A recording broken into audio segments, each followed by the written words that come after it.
اس کے گھر کے مالی حالات بہت خراب ہو گئے تھے۔ ایک دن تنگ آ کر وہ پنڈ سے چپ چاپ غائب ہی ہو گیا۔ پنڈ سے نکل کر وہ ایک مدرسے جا پہنچا۔ مدرسے کے مولوی صاحب سے اس نے کہا کہ جناب، میں قرآن پاک حفظ کرنا چاہتا ہوں۔ اب یہ تھا انگوٹھا چھاپ آدمی۔ مولوی صاحب کی کچھ اس نے اس طرح سے منت سماجت کی کہ مولوی صاحب کا دل پگھل گیا۔ انہوں نے اس کو قرآن پاک حفظ کروانا شروع کر دیا۔ اس نے بڑا دل لگا کر دن رات محنت کر کے 1 سال میں قرآن پاک آخر حفظ کر لیا۔ قرآن پاک حفظ کرنے کے بعد اسی طرح سے ہی وہ خاموشی سے گاؤں میں واپس آ گیا۔ پنڈ کے لوگوں نے نہ اس کے غائب ہونے کا کوئی نوٹس لیا تھا اور نہ ہی واپس آنے کا، کیونکہ وہ کسی کے لیے اہم تو تھا نہیں، تو اس کے آنے جانے کا نوٹس بھلا لیتا بھی کون۔ وہ سارا دن خاموشی کے ساتھ اپنے گاؤں میں مٹر گشت کرتا رہتا تھا۔ اس بات کو 6-7 ماہ گزر گئے۔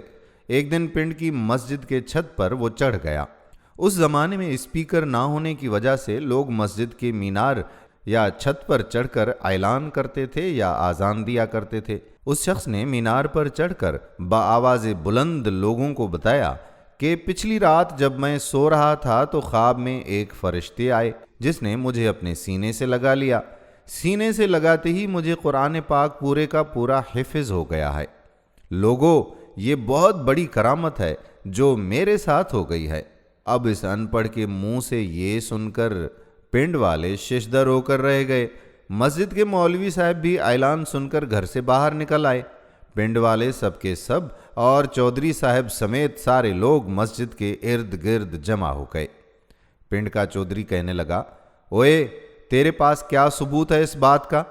اس نے جواب دیا کہ چودھری جی، مجھ سے قرآن پاک سن لو۔ اس کے ساتھ ہی اس نے بلند آواز میں قرأت شروع کر دی۔ پنڈ والے دتے کی قرآن پاک کی روانی سے تلاوت سن کر ہکا بکا رہ گئے۔ ادھر وہ شخص آنکھیں بند کیے تلاوت میں مشغول رہا۔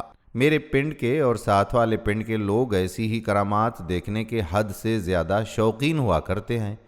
چٹے ان پڑھ دتے کی اس کرامت نے ان کو پاگل سا کر دیا تھا۔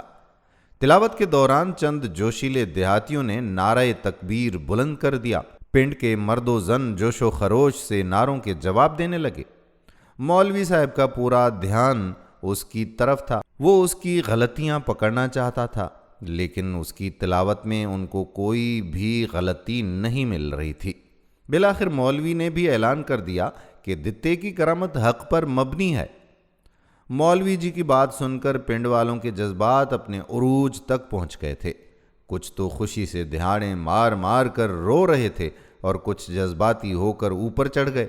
انہوں نے اوپر پہنچ کر اس سے عقیدت کا اظہار کیا اور اپنے آپ کو ان خوش نصیبوں میں شمار کرنے لگے جنہوں نے سب سے پہلے اس کے ہاتھ چومے تھے۔ خیر، ان عقیدت مندوں نے آنکھیں بند کر کے تلاوت کرتے ہوئے اس شخص کو کندھوں پر اٹھا لیا اور بہت احترام سے مسجد سے نیچے اتار لے آئے، جبکہ دتا ہنوز آنکھیں بند کیے تلاوت میں مشغول تھا کہ مسجد سے نیچے اترتے ہی چودھری صاحب نے روتے ہوئے اپنے کھیسے میں سے ہاتھ ڈال کر 10 کا نوٹ نکالا اور دتے کی مٹھی میں دبو دیا۔ باقی گاؤں والے بھی حسب توفیق اس کی خدمت کرنے میں مگن ہو گئے۔ دتا پیر بن چکا تھا۔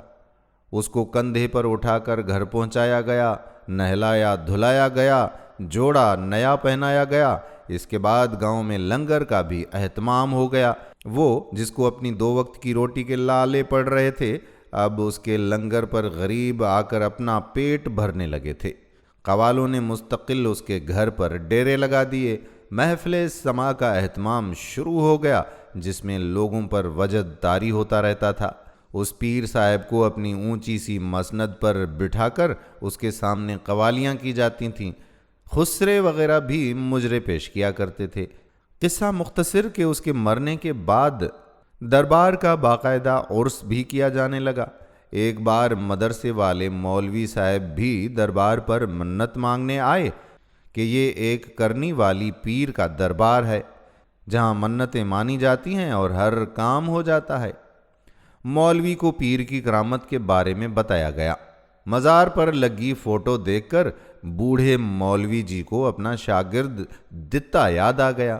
ساری کہانی سمجھ کر مولوی نے مریدوں کو اس کی اصل کہانی بتانے کی کوشش کی، مگر مریدوں نے مولوی کی ٹھکائی شروع کر دی۔ وہ دتے پیر جی کے خلاف ایک لفظ بھی سننے کے لیے تیار نہیں تھے۔ بمشکل مولوی صاحب وہاں سے اپنی جان چھڑا کر بھاگ نکلے، اور پھر دوبارہ دربار کے قریب بھی جانے کی انہوں نے کبھی کوشش نہ کی۔ اور اسی طرح سے دتا آج ہمارا سماجی اثاثہ بن گیا ہے اور دھرتی پر پیر دتا راج کرتا ہے۔ دوستو، ایسے نقلی اور جعلی پیروں سے بچنے کی کوشش ضرور کیجیے۔ ہم تحقیق نہیں کرتے کہ پیچھے ہو کیا رہا ہے اور اصل حقائق ہیں کیا، اور ہم ایسے ہی سب کے پیچھے نکل پڑتے ہیں۔ اللہ تعالی ہمارے ایمان کو بچائے اور صراط مستقیم پر چلنے کی توفیق عطا فرمائے۔ آمین ثم آمین یا رب العالمین۔ دوستو، اگر ویڈیو پسند آئی ہو تو اپنے دوستوں کے ساتھ اسے شیئر ضرور کیجیے گا۔ آنے والی ویڈیو تک اپنے میزبان قادر بخش کلہوڑو کو اجازت دیجیے۔ اللہ حافظ۔